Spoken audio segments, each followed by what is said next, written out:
feel the warmth of the rays, and then you know you're alive, and you don't have to be afraid of anything, cause you know the truth, and the truth is love, yes it is. Wasn't what they said to you, or anything that you learn from a book or from the news.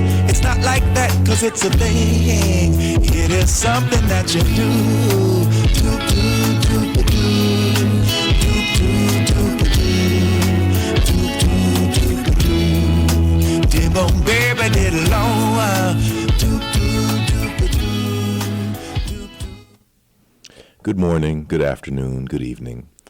Welcome to the Bassline. I'm Jeremiah Hosea, the host of this program. This program airs every Friday, 1 p.m. Eastern Standard Time, exclusively on the Progressive Radio Network. And it's such an honor to be here. I'm just so excited every time I show up in this studio. I mean, it's such an incredible experience to bring the incredible guests that we've had to the PRN airwaves and the PRN listening family. And once again, we have an amazing guest. I mean, I hate to toot my own horn, but it's like, I'm patting myself on the back, I must say, because we've just managed to have such incredible guests. And today we have another incredible guest. And, I've tried in my life to be a Renaissance man as well as I can. I'm a bass player. I'm a chess instructor. I'm a martial artist. I'm a self-trained intellectual, I guess you could say. Now I'm a citizen journalist, which I'm really excited to be. But today's guest is a Renaissance man of a higher order. We have an utterly brilliant individual on the line with us. Dr. Richard Fleming is a physicist, if I'm not mistaken. He's a scientist. He's a doctor who is trained in nuclear cardiology, which he's going to explain to us. And he's an attorney. I mean, who's ever heard of such a thing? I mean, talk about a multi-genius. This man has spent a lot of time studying and learning, and I'm so honored to present to you the honorable and learned Dr. Richard Fleming. Dr. Fleming, are you on the line with us? Can you hear me? Testing 1, 2, 3. Yes, can you hear me? Yes, I can hear you now. Excellent. Okay, good. Oh, thank you so much, Dr. Fleming. It's such an honor to have you on our program today. It's my pleasure to be here. Thank you for the invitation. Oh, well, we have a lot to talk about. I want to get into your background, but first of all, I want to get right into the action.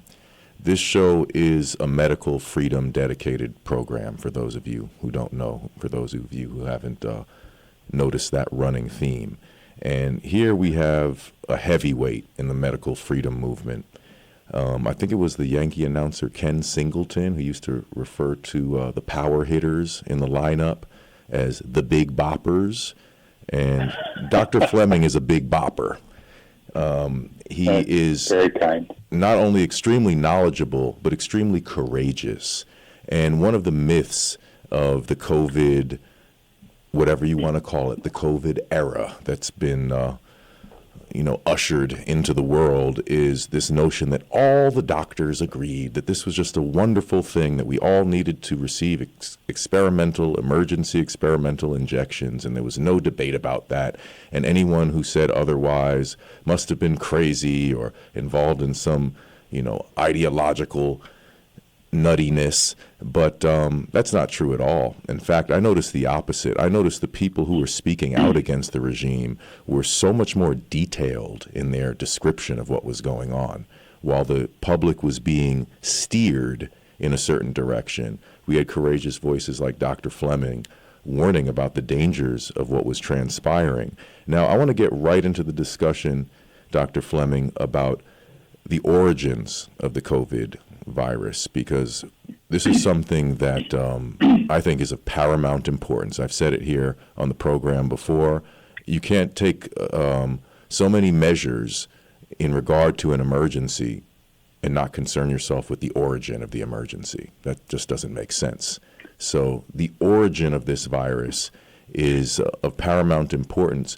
And as Dr. Merrill Nass said on this program previously, when you hear the term gain of function, that means biowarfare, right? We can try to use flowery language or claim it's for the advancement of medical science, but when you're increasing the pathogenicity of pathogens, that's biowarfare. And Dr. Fleming has been bold enough to refer to COVID-19 as a bioweapon. Can you get right into that, the element of biowarfare that we're facing on this planet at this point, Dr. Fleming? Right. Well, the United States signed a treaty known as the Biological Weapons Convention Treaty just after the Vietnam War, after my era, agreeing along with a number of other countries that the development of biological weapons should not be tolerated and we would not participate in it. And then the United States government, the federal government, went ahead and did more than just the treaty law, but they enacted 18 U.S.C. Section 170 that states not only will we not build biological weapons, but we will not even take, for example, viruses out of their natural environment and modify them. That, according to that law, that federal law, we have then violated the law. And it doesn't matter who you are. I think we've all heard this phrase now. It doesn't matter who you are. It doesn't matter if you're a president, an ex-president, a senator, the person down the street. If you break the law, you're a criminal.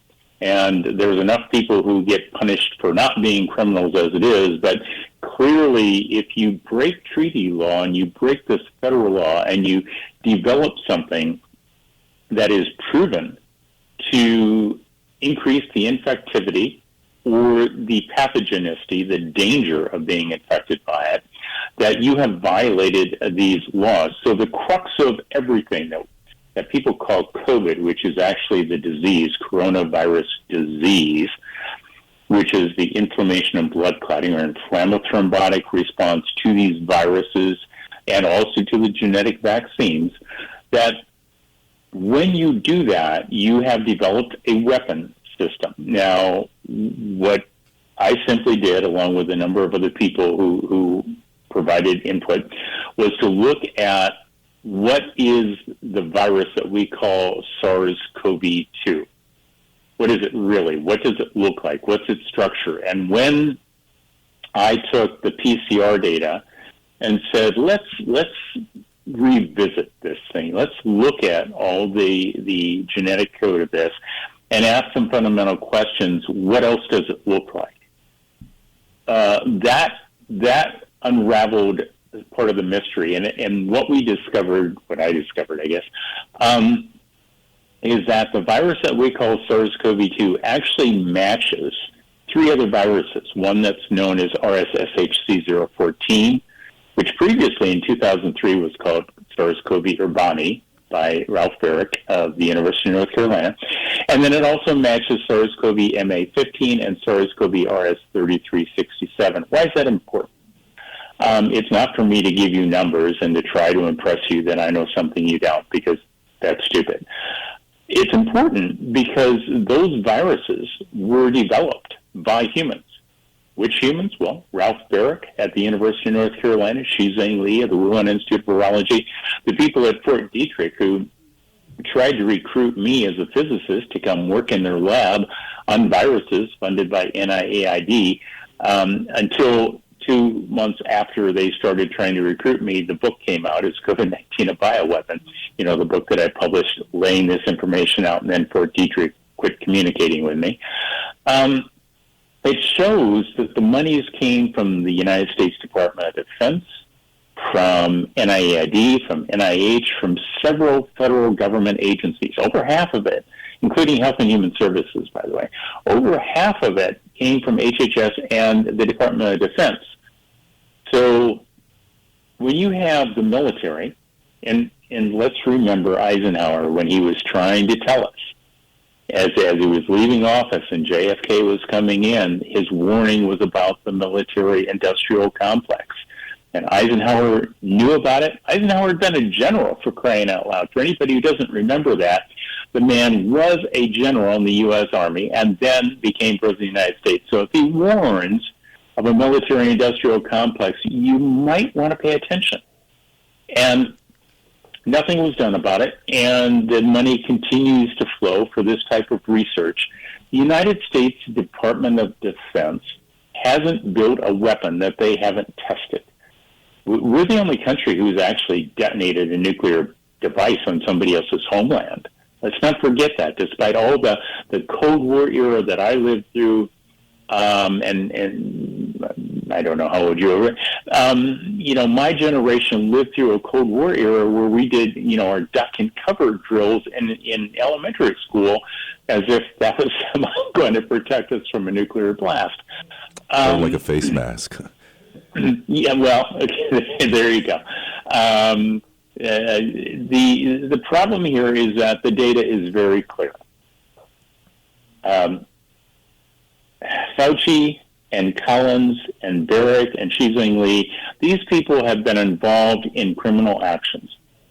Now, other than Kerry Mullis, the only person who's dared challenge Fauci to a debate is me.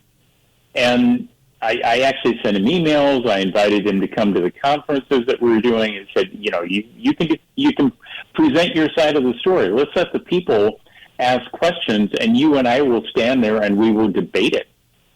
Mullis can't answer anymore, but I'm still there. I'm still happy to discuss this with Fauci, either in public venue or in a courtroom, because eventually my goal is to get him and the others criminally indicted.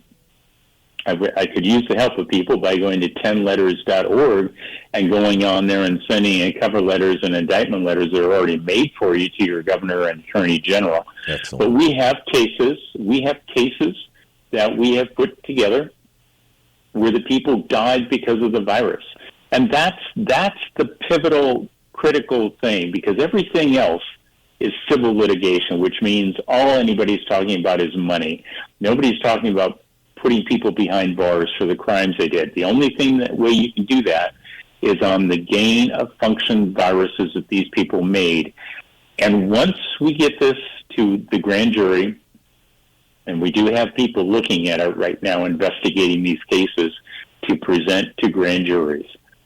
Once we get a grand jury indictment, we change the picture, because that means that we will have a case that will go to federal court, either in the state where the attorney generals are or in D.C., wherever they want to do it. I don't personally care. Where these people will have to answer for these crimes. And we've done focus groups. Once the people that we talk to, with me outside of the room, so I'm not influencing anybody, once the people understand that these viruses were built, they're not naturally occurring, they cause deaths, it's a simple walk in the park to make this statement, and they understand this. Well, if the viruses are biological warfare, they're bioweapons, they're illegal. And the genetic vaccines code for that, I don't know, ladies and gentlemen, the jury, you tell me, is that a crime? Well, I'll let them handle that from there. But there's a lot of criticism that comes on the other side that's incorrect too, where people say, well, they didn't die from the virus, they died from a heart attack or a stroke. Well, guess what? That means they died from the virus. Because as I explained at American Heart in 1994, when I brought out the inflammatory thrombotic response theory, although then as a physicist I dubbed it the Fleming unified theory, because physicists, we tend to think of everything in, can we unify what we're seeing into a simple package or understanding? So what I explained then, and what has been borne out with HIV and SARS-CoV-2 and all the other viruses and a number of other genetic vaccines, is that once you introduce these viruses or even bacteria into the system, they cause inflammation and blood clotting and inflammatory thrombotic response, which means once you tip that off, you get strokes, you get heart attacks, you get kidney failure, you get miscarriages, you get heart attacks, and you get death. So we have lost almost 1.2 million Americans, which means in the last 4 years, there are more dead Americans due to the inflammatory thrombotic response known as COVID-19 caused by these biological viral weapons. More deaths than the United States military has lost since 1776. Using theirs and just accepting those numbers, because nobody's arguing those numbers. 1.5 million are more injuries, more maiming of Americans than U.S. troops have been maimed or injured since 1776. We have another 600,000 excess deaths, including heart attacks and strokes, kidney damage, high blood pressure, Alzheimer's disease, because this spike protein has several pyogenic components, which means the spike protein causes the same thing that people heard when they heard about mad cow disease. And when that happens in the heart, it's called amyloidosis. So if you're a nuclear cardiologist like myself, you know that this has been happening. The general cardiologists that are out there, they don't do nuclear imaging. They haven't been trained to, so they don't do these studies, so they don't find the amyloidosis being caused. But we know that amyloid heart disease and amyloid to the pancreas causing diabetes is happening, and amyloid in the brain causing Alzheimer's. And the animal studies showed this early on. I mean, it was very obvious from the mice studies and from the rhesus macaque, monkey-type models that are the closest thing to human studies, that the viruses and the vaccines cause this. I just presented, and it's posted on Fleming Method. If you just go there, you'll pull up the first page. There's 3 lectures that I give with 500 slides explaining all this in scientific detail. It's not conjecture. It's not hypothesis. I even have on there the information that explains to people why the genetic vaccines cause sudden cardiac death. In other words, these athletes that you see die. And it's not what you've been hearing about. It's that the genetic vaccines, when they were made by Carrico and Wasserman, and their paper was published in 2008. I didn't share this for the better part of a year, and I waited until I presented it at the VCICI conference in September, and I'm going to present it again in Bandera, Texas, at the Freedom Alliance presentation on the 9th of November.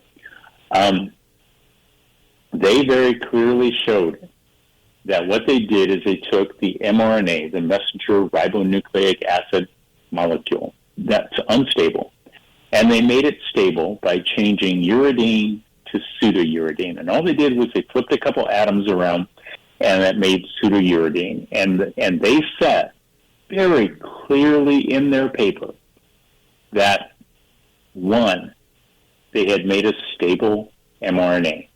They were proud of that. That's what they're getting the Nobel Prize for, and they deserve it, because that was an accomplishment. But that they are not responsible for what people have done with that. Their job was to see if they could do it. Number 2, they also pointed out in that paper in 2008 that by doing that, it didn't produce an immune response. No interferon, or very little interferon, was made. So as they said, it's not useful for a vaccine. So here's the people telling you we made the molecule, it's stable, and it is not useful as a vaccine. They did say it was a promising tool for gene replacement, right? Transfection. So in this 2008 paper, they stated all that. Now, what that means is even more important than those simple statements, because by suppressing interferon, it increases something known as vascular endothelial growth factor, VEGF. And we know in cardiology that when that happens, that interferes with the electrical activity of the heart. When the prion disease and the heart damage is caused to the heart, that also interferes with that electrical activity of the heart. And when you couple those two things together and then increase the heart rate of people, so if they're infected, if they're stressed, if they're physically deconditioned, so their heart rate has to go up just to do normal things that they shouldn't have to have a heart rate increase, or if you have somebody who increases their heart rate because of activity, like exercise, sports, and you put that combination together, what will happen is you will interfere with the electrical activity of the heart, and they will die. Now, this is pretty well established, and I lay it out in the presentation. So the viruses cause this damage. The genetic vaccines cause this damage. And once you've had both, you can't split out which one it is, but clearly, if you have a fire going from one and you pour gasoline on it from the other, the fire's not going to go out. Most, I think a second grader can tell you it'll probably get bigger, right?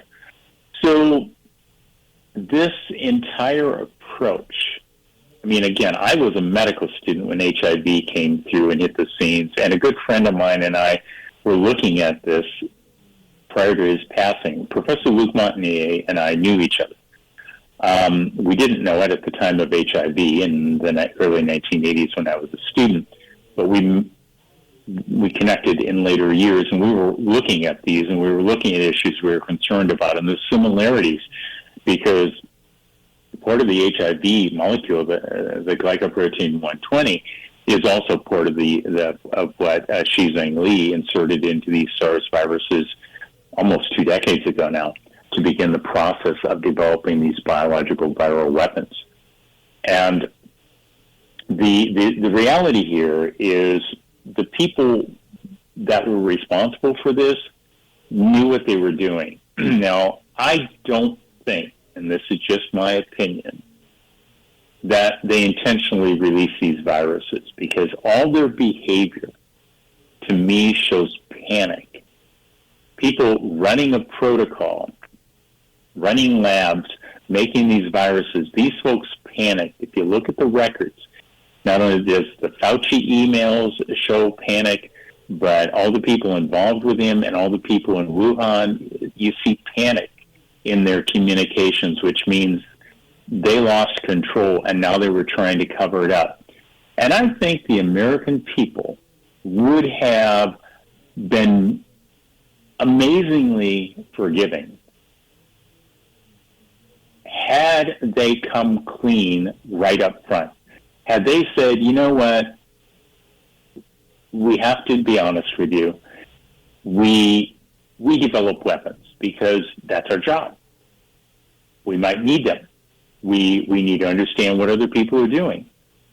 But had they come clean with that and said, and now we have a problem and we need your help. We need you to understand, we need to get the genie back in the bottle, so to speak. But they didn't do that. When I started the Crimes Against Humanity tour last year in March in 2022, about 3 to 4 weeks before we started that is when everybody heard about the Ukrainian labs, the biolabs in Ukraine. And so my first presentation went from having to explain to people so they would understand that these labs exist to taking slides of newspapers, publications showing that not only were there labs there, but the U.S. military was admitting there were more labs than people thought. And when you realize that Putin and his people had biological labs in the Ukraine, but they knew there were weapons there. They were helping to build some. And then the U.S. comes in and builds labs in the Ukraine and furthers that research. You can understand, and I don't like Putin. Let's just get that straight in case anybody has a question. You can understand why Putin would be sitting there somewhat nervous, right? I would. Surely. I think most reasonable people will. If you threaten a man, I can only speak as a man. I cannot speak as a woman. I'm a man. If you threaten my children, I will react, right? Likewise. If you threaten what I am responsible for taking care of, I will react. You will not like it. So in that sense, I completely get that, right? Sure. So we went through the work. We have assembled 10,000 documents between myself, between Dr. Kevin McCarran, who's probably the world's expert on prion disease in animal models out of Japan, Mr. Charles Rixey, who is a former U.S. military weapons of mass destruction instructor, Johanna Deinert, a virologist physician in Germany, and Andrew Huff, who worked at EcoHealth Alliance and helped write the grants for this research with Peter Daszak in New York, who ended up funneling money to Ralph Barrick and Xizang Li and other individuals. We have U.S. military document records, by the way, showing Special Forces troops that performed admirably, who after they were either infected and or genetically vaccinated, can't run a mile, can't run a minute, period. We have documents that showed that drugs were being stolen for patients in hospital who had, quote, COVID, unquote, and not given to them and sold for profit. We have documents on respiratory therapists who didn't do their jobs. We have documents coming from experts showing that, SV40 is not the issue, even though people are talking about it. We have published research showing that when we took the vaccines under a microscope and added them to human blood, that human blood turns gray within 15 to 20 seconds and begins to clot. Everything that I said in the 1994 theory, sadly, is true. And we tested it with normal saline and atropine and Domitor, the latter one being an anesthetic, the second one being a drug for heart rhythm, and normal saline, most people know, is that IV that you get. None of those change the blood from red to gray. None of those make the blood clot. So it's not a matter of adding something to them under a microscope. It's not a matter of the amount of time under the microscope. All three genetic vaccines, the Pfizer, Moderna, and Janssen, did this to every person we tested it on, whether they were vaccinated, whether they hadn't been vaccinated, whether they'd been sick with COVID, whether they hadn't been sick with COVID, to the person. So we have that data. We have data that shows that the recombinant DNA, however, in and of itself can cause protein malfolding and cause pyrogenic disease. So one of the things that has been completely missed by a lot of the cardiology community, most everybody, is this pyrogenic effect, this damage to the proteins of the heart that is responsible for some of the heart attacks and the sudden cardiac deaths and the Alzheimer's disease. Right now we have Alzheimer's disease in and of itself, as of the 7th of August, since this entire thing began in 2020, 112,673 excess, above and beyond normal, Alzheimer's pyrogenic disease. Over 280,000 additional heart attacks, strokes, high blood pressure, only 8,000 respiratory pulmonary deaths.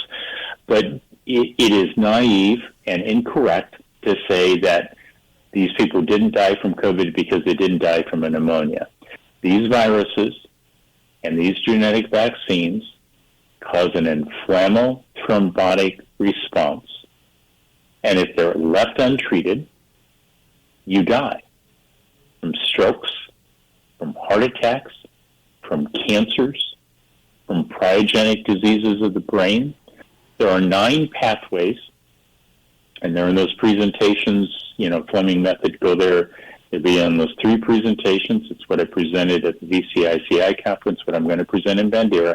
There are 9 pathways that we have data that proves that these viruses and these genetic vaccines activate these 9 pathways for cancer.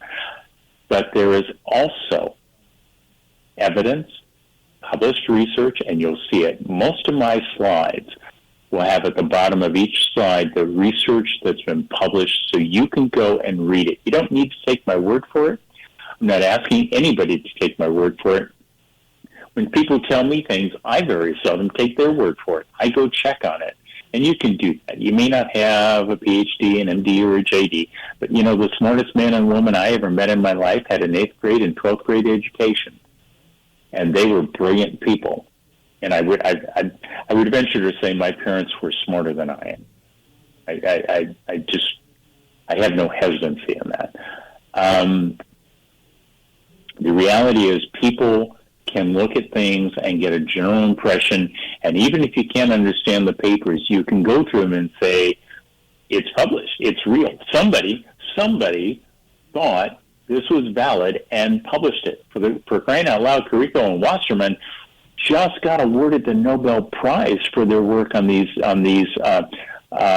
stabilizing mRNA. Now, they weren't out there trying to develop genetic vaccines. They simply said, we made a stable mRNA molecule. Here's how we did it.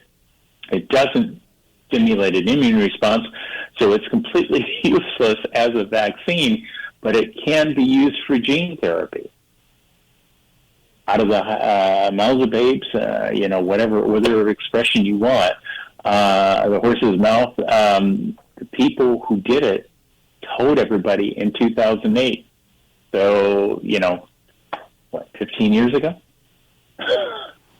Well, I have to say, Dr. Fleming, you're a flamethrower, as I expected, and I'm already going to have to ask you for a follow-up interview, even though we're only halfway through this program, because, I have other questions that I'd like to ask you, but then all the statements that you just made just now make me think about a lot of other things I would like to ask you about. For example, just now you were mentioning that, you believe that this is an accident, and I don't disagree with you. I don't claim knowledge one way or another of how all of this transpired. I'm just trying to gather this massive, multi-layered body of information as well as I can, while, as I state over and over again on this program, I am claiming no expertise whatsoever. So you can't accuse me of claiming anything that I'm not credentialed in. I am a bass player. Yes, I have taught chess in the New York City area and elsewhere for 20 years. I'm a father of 2. I'm a married man, etc. But I don't claim anything that I can't confirm. However, just from sort of a street smarts point of view, just the way things work on the street, it's like, how could this be an accident when all these other very intentional things were then enacted as a result of the accident? Right. And I also want to ask you, so when we say bioweapon, just for clarity's sake here, I want to clarify something here. So we have the spike protein, which is effectively the bioweapon. Now, are the vaccines, the novel genetic quote-unquote injections that were mismarketed or falsely marketed as vaccines, are those products also bioweapons? Is it an encapsulation of the same weapon but in a different format? So first of all, here's my 2 questions to follow up what we just discussed. One is, when we refer to the bioweapon, are we referring to both the virus originally as the bioweapon and then the genetic vaccines as another form of the bioweapon? That's question number 1.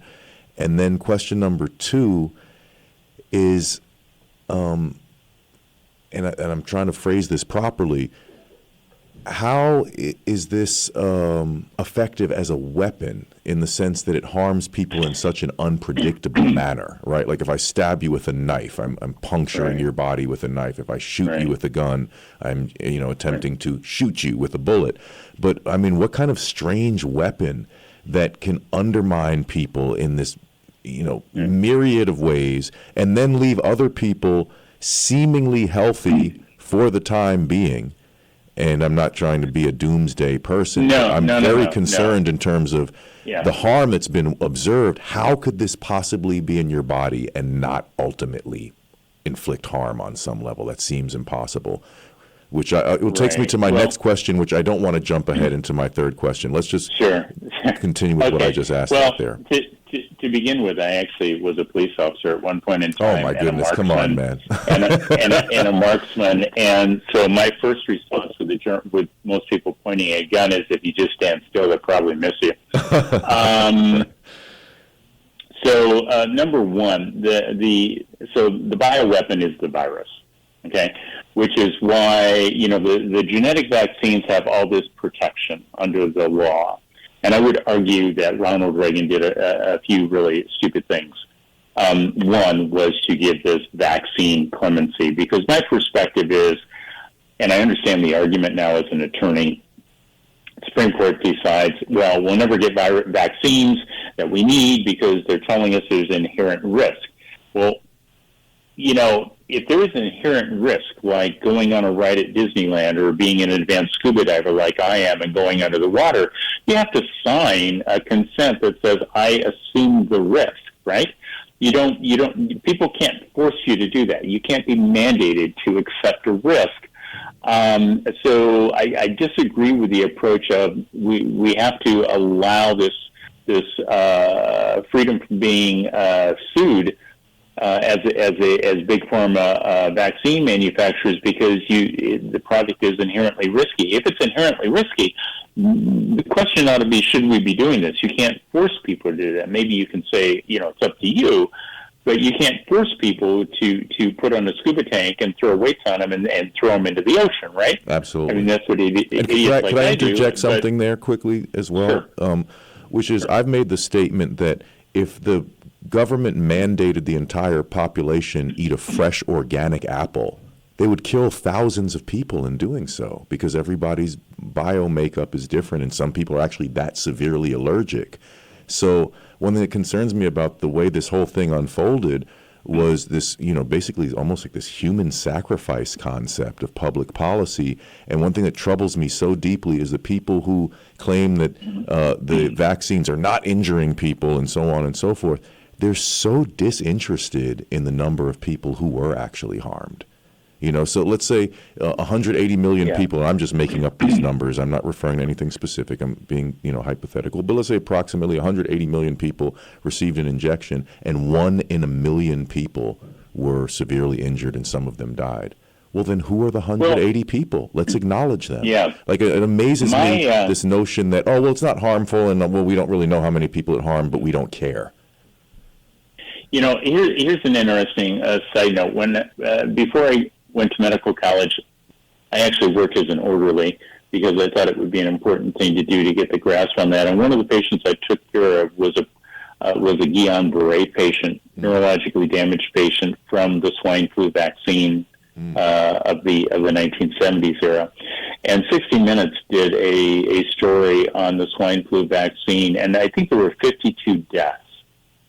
And that was enough to put a stop on that swine flu vaccine. So one of the comments I've made to people is that we seem to live in a society right now where we're all holding hands and singing Kumbaya, and we all care about each other.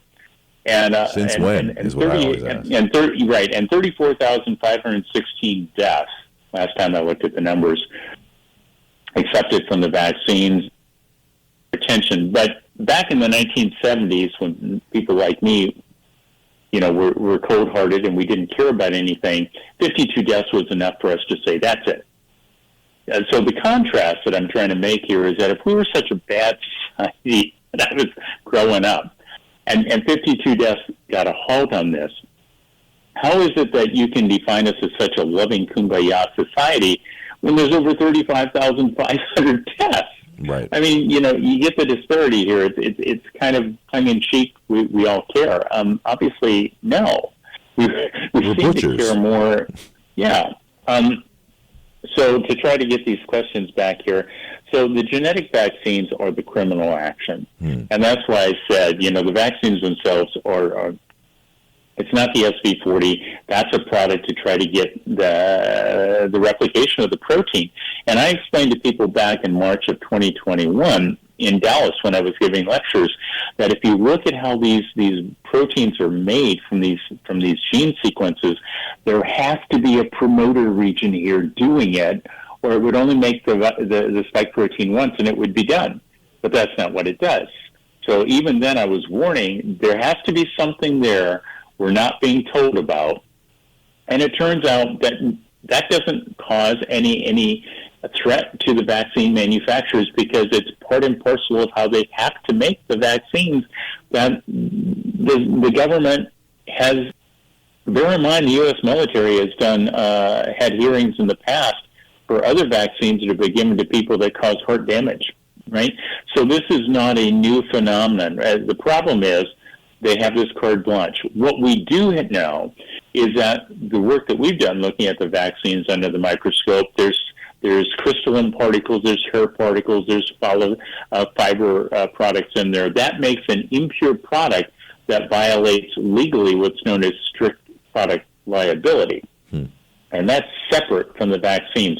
So that's the only way you're going to get the vaccines. But I would argue, I don't care. We have to go at this from the correct point of view. So if you're doing surgery with me or a cardiac cath procedure with me or anything else, and you're a student, you have to listen to me explain to you there is a correct way and an incorrect way to do these procedures and to go after the problem. And the correct way is you go after the crime, you illuminate the grand jury, and you eliminate the jury holding these criminals accountable. And then you look at them and you say, ladies and gentlemen of the jury, now that you understand that these genetic sequences that make up this virus are man-made sequences that are biological viral weapons, I'm going to leave it to you to decide, do you think that a vaccine, just because we call it a vaccine, that has the same coding sequence to make the same structure that we have now proven is a biological viral weapon. Ladies and gentlemen, you tell me, does that make the genetic vaccines also a biological viral weapon? And I think you're going to find an amazingly resounding response, because our focus groups all have this aha moment where they go, explicative, fill it in with whatever you want to do. Guilty. All right? So that was the first question. What was the second question? The second question was just basically in terms of the intent of a weapon, right? In terms of, such a vaguely applied weapon where you could drop dead today or in 10 years, and we're not sure. Right. So or you're just going to have an infection or an autoimmune disorder. We don't know. Yeah. So during the Vietnam conflict, my generation, thank you very much. The military kind of changed the approach from killing the enemy to maiming the enemy, because if you maim the enemy, you not only took them off the battlefield, but usually one or two friends that wanted to protect them. So the goal of using a weapon is not necessarily to decimate and kill everybody, but to decimate their society, to, remove everything valuable that they have, right?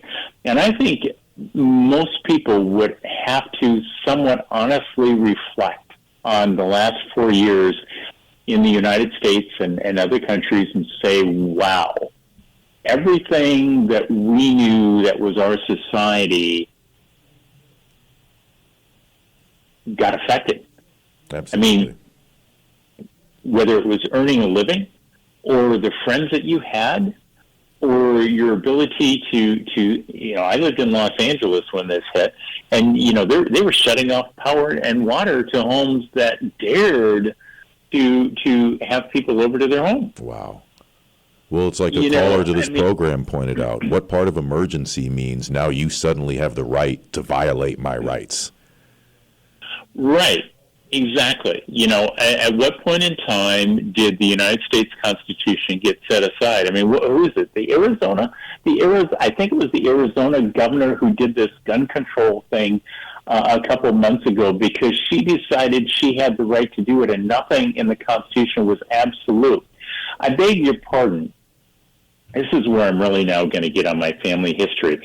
My Flemings, the Declaration of Independence, 1/3 of that document came from the British people of the 1600s, where they were upset with their king. And the other 2/3 of it was translated from Flemish, the Belgian Fleming document, that talked about the rights of the people. And all Jefferson did was he translated those words from Flemish to English and added on what the British people said about their king. And you have the Declaration of Independence. So I'm pretty certain, and not in addition to the fact that one of my ancestors, Captain Fleming, crossed the Delaware with Washington on Christmas Eve, I think I have a right to address what is meant by the United States Constitution and what a Declaration of Independence meant. Right. And nowhere in there, and if you don't have to take my word for it, go read the Federalist Papers. I encourage people to. And you'll see that the Founding Fathers initially gave up a lot to bring the people together under the United States Constitution, but they knew that it took too many rights away from the people.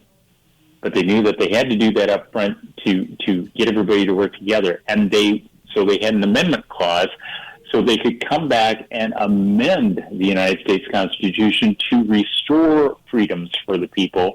And the first 10 they came up with were called the Bill of Rights, to give people back their freedoms that had been taken from them so that the government could never again take those freedoms from them. And now you get this twit of a governor in Arizona who seemed to think that nothing in the Constitution or the amendments that are permanent.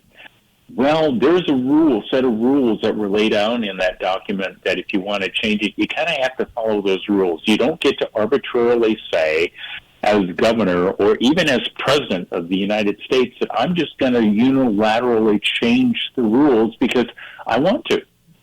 We should, but that being said, the Supreme Court has also ruled that the president, essentially, the executive branch gets to do whatever they want to unless the legislative branch, Congress, Article 1, comes in and says, Mr. President, you don't have the right to do that. You just don't get to do that. So if the Congress doesn't get its act together and come in and say you can't do that, well, guess what? According to the Supreme Court, whatever the president says goes. That's where the people need to get involved. And the reality is the people haven't been getting involved. The Right. people have taken the attitude of let's let somebody else do the work for us. And this is what you get when you get lackadaisical and allow people to do whatever they want to do, and you don't put your foot down and you don't say you don't get to do that. People do things you don't like. That's how Adolf Hitler got into power. That's how Genghis Khan got into power. That's how every dictator in history has gotten into power. When Goering was being cross-examined at Nuremberg, he looked at the U.S. attorney and he said, look, you really only need to do a few things. You need to tell people there's a problem. You need to tell them what they have to do to solve the problem. And you have to tell them that anybody who doesn't go along with that is a terrorist or a traitor. And you have to imprison them, right? And the U.S. attorney said, well, we live in a democracy. Well, one, we don't live in a democracy. This is a republic, not a democracy. I know people love to use that term, and it means that they don't know the difference. A republic is you vote for people to represent you. A democracy is you represent yourself. Okay, so we have a republic, not a democracy. Right. But Goering came back and he said, he said, it doesn't matter if you have a parliament, a democracy, a republic, fascist, socialist, communist, it doesn't matter. The people are all the same. If you can get the people to go along with those three things, we have a problem, here's the only solution, and if you don't follow that solution, those people are a threat to you, you can control anybody you want. And speaking as someone who has a master's in psychology, and mine's in experimental psychology, not counseling, you can get people to do whatever you want. I mean, trust me, you can get people to do whatever you want. Right. Well, unfortunately, Dr. Fleming, we're at the home stretch. We have a little bit of time, and like I said, I hope you can join us again sometime soon because this is just fascinating, and we'd like to tap into all of your various minds, your medical mind, your legal mind, your historical mind. It's quite fascinating. This is really thrilling to hear you speak. But I wanted to get, and I also want to leave time to make sure everyone knows how to follow you, how to keep up with your work. And I want to also apologize to our listeners today. There will not be calls today, and I know that was the case last week. Different shows, as you may have noticed, take on different formats. This is where we have a guest who's just a store of information, and we just want to just keep throwing grapefruits and hitting as many home runs out of the park until we run out of time. So next week, there's not going to be a guest. The guest is going to be me and you. So I'm leaving extra time for folks to call in because I love that aspect of our show, but we just, we have limitations, unfortunately, and I want to really maximize our opportunity to get this information out to the public. But the question I would like to get into now, Professor or Dr. Fleming, is regarding your expertise as a cardiologist. If you could quickly tell us, and like I said, we're up against it in terms of time, but what is nuclear cardiology? And I want to just quickly explain to the audience, I've been sort of battling on Twitter recently, and I've been battling with an anti-vaxxer, a character I don't want to mention. He's a rather tedious character, and I don't want to promote him in any way. I don't feel like he debates in good faith, and he sort of lambastes people. I had a fun little outing on his Tuesday night Twitter space. I went in there. It's like going into enemy gang territory. Yeah, they were trying to rough me up, but I was deflecting them. I even got some inbox messages. Hey, you did a great job against those guys. I felt pretty pumped up, actually. But I want to ask you, I was amazed because I know people who have heart issues since receiving their vaccine. I know an unusual number of people who have heart issues. I know people who have had heart attacks and died, or I knew people. There are people who I've lost, I believe I've lost friends due to these vaccines, and specifically due to cardiac-related death. There's also the number of just strange examples. Damar Hamlin having a heart attack, the first ever NFL game that was not completed because a player had a heart attack right in the beginning of the game on national television. LeBron James, his son having a cardiac episode in a warm-up, and no one's pointed out that this is the son of the most durable basketball player in history. I mean, this is a man who's played more basketball, literally, because of his success and the number of playoff games and championship games he's played in. He's played more basketball than any other professional player. No heart attack for him, but his young son has a heart attack in a warm-up. I mean, on and on and on. There's these vast compilations. Now, considering all the cardiac death that has been described, considering that there are leading cardiologists in the world who are saying, plain and simple, this stuff is damaging people's hearts, which to me should be enough to stop the press. Let's look at what's going on here. But unfortunately, there's an effort to silence all of these dissenting voices. I heard a statement from this individual whose name I'm not going to use, or I don't know his name, and his handle I'm not going to refer to, but a strange claim that that the cardiac deaths are down in the past 2 years. Now, I know statistics can be manipulated in any number of ways, and I've heard actually already a fairly good explanation of how that could be the case, which is sort of similar to what I thought intuitively as I thought it through on my own. But tell us, from your point of view as a heart expert, what's going on with people's hearts, and is it an accurate statement to say that cardiac death is down in the past 2 years since the rollout of what Michelle Sadowski calls the killer vaccines?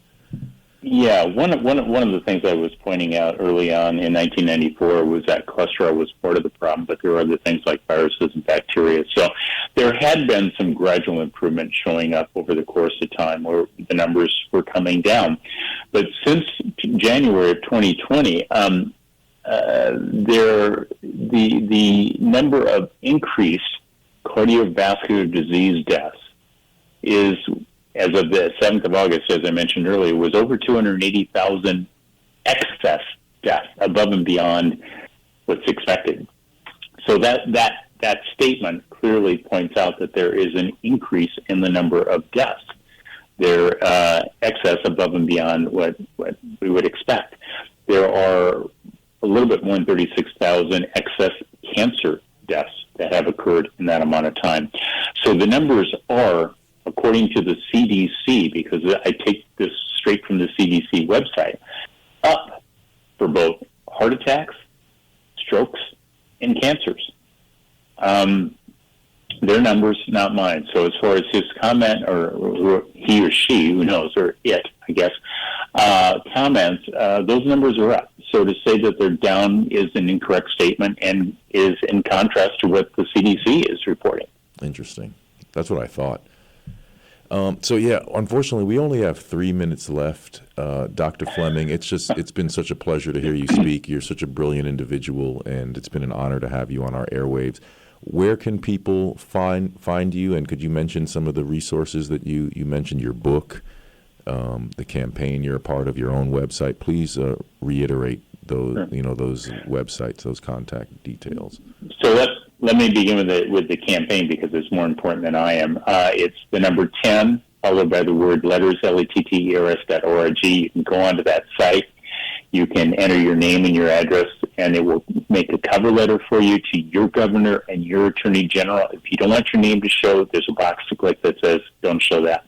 But that's what allows us to put a cover letter together for you to your governor and to your attorney general. And you can download those cover letters, and then there, at the top, there's something called the indictment letter. Download 2 of those, one for your governor, one for your attorney general, and mail those in. Because this is the opportunity for the people to say, look, these crimes have been committed. These are the experts. These are the crimes. We want a grand jury, a real grand jury indictment by the system to go after these people. So that's number 1. 2, Fleming method, just one M in Fleming, no stuttering, all together. Fleming, FLEMING, METHOD.com is a website. Has lots of information. It has to do with the patent. It has to do with the theory. It has to do with these viruses. The 4th column, you'll see there's hundreds of papers that have been published out there for you to get answers on. A lot of research, a lot of information for people in general. Yeah, I've got a Twitter handle, I guess. It's what is my Twitter handle? For people who want to harass me on Twitter, I guess, at Dr.I_am_the, just because I took a play off the person who was harassing me so much. So at Dr. I am the, on Twitter, if you want to see something there. I don't go on Twitter all the time. I think I'm like most people. If I get on it and I start seeing what I consider stupid things, I start posting, and then I look at myself and think, well, there's half an hour of my life I'll never get back, and then I get off Twitter. Right. And we're attempting to leave this information out there for people. I'm on Rumble, so if you go to Rumble, I've put a number of the videos there. I literally don't have just one place. We are in the process of putting a site together where you can go, and I'll try to post that on Twitter later on today, where you can go to it, and then it gets you all those links. Right. Not that anybody really needs to. I mean, I'm just me. I'm not as important as the people who've suffered and died with all of this. My function is to go after these folks. Well, you're very important, though, because we need courageous champions of the movement, and you're one of them. Ladies and gentlemen, today is Bandcamp Friday. As you guys know, I'm a musician, and Bandcamp Friday is where you could support my music, and I get all of the money. I don't have to share it with a corporation on this one particular day. So please go to my website, Jeremiah Hosea, 2 H's in the middle, jeremiahhosea.com, JeremiahHosea.com. Please support my music. Please subscribe for free to my Substack. Please follow me on Twitter. I'm this guy. I don't even have 500 followers on Twitter yet, and I have these big shots on my show. So you guys got to help pump up this show so it could be a resource and an asset to the movement. Thank you, Dr. Fleming. I hope we can have you on sometime again soon. It's been quite a pleasure, and I'll have an archive to send you that will be uploaded by Monday. Very kind. Thank you for the invitation. Thank you so much. Have a wonderful weekend and wonderful rest of your day. Thank you, everybody.